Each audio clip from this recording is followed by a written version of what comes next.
Once, I was returning from a meeting with a friend. We were discussing our dreams. I asked her what she wanted to do with her life and she told me. After some seconds, she threw the question back at me. I was taken aback at first, but I was equally scared to answer the question, so I kept quiet. A few moments of silence passed between us.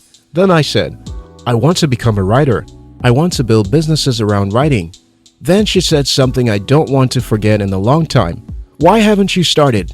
The truth is, I knew at the time why I hadn't started. I was scared.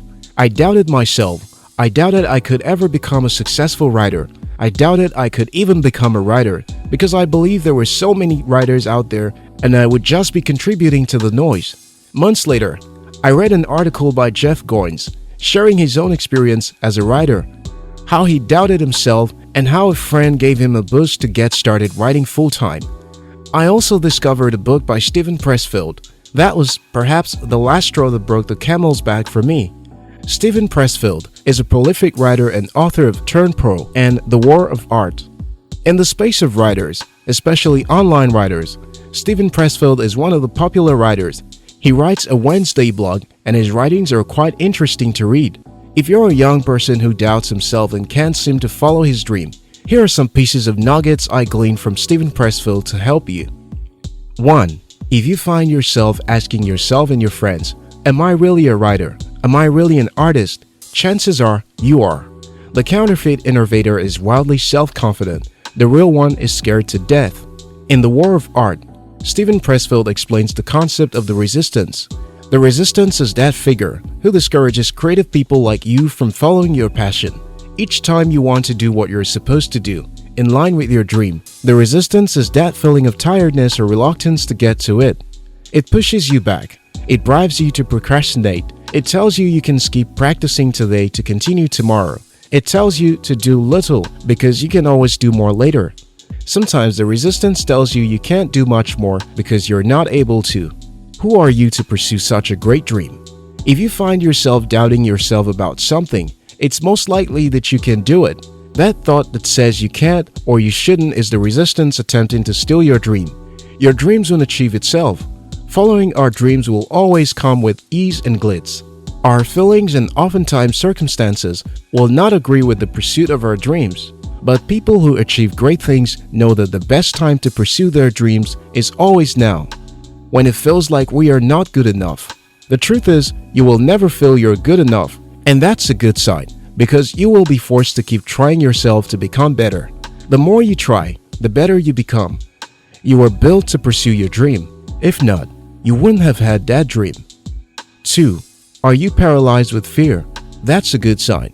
Fear is good. Like self-doubt, fear is an indicator. Fear tells us what we have to do. Remember one rule of thumb. The more scared we are of a work or calling, the more sure we can be that we have to do it. Again, Pressfield agrees that fear can be a force that encourages you, or it can be a force that holds you back.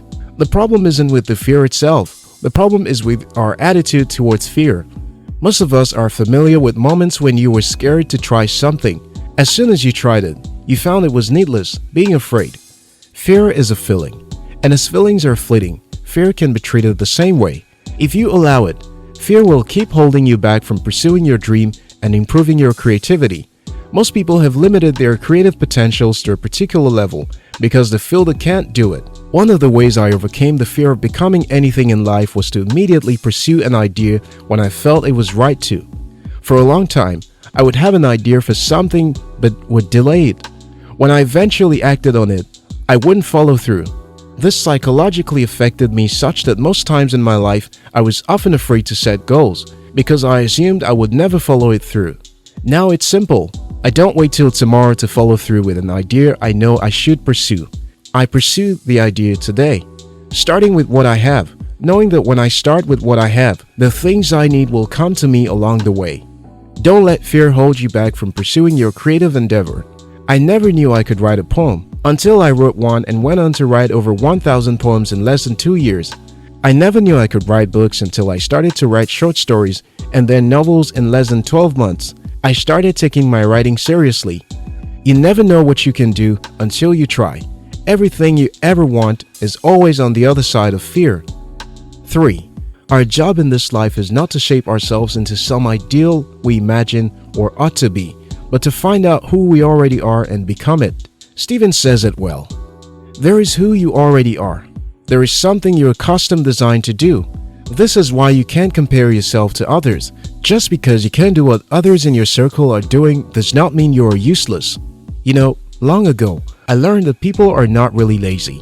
They just haven't found the purpose that convinces them enough for them to pursue it. I have a woman in my life, and I am often tempted to think she's lazy because she's not doing some things I know how to do well. Yet, there are so many other things she does so well I also like to do. Just because some people are better than you in one area doesn't mean you're not better than them in some other areas. You're unique. We are all special. God made us in such a way that we all can assume our potentials without ever having to be copycats. Your job isn't to try to become someone else.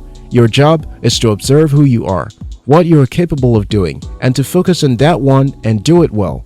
If you stay in the area of your strength and prosper, you can always find other people to cover up areas of your weakness. Have you ever found a perfect human being? One who is well-rounded in his life? I have not seen one.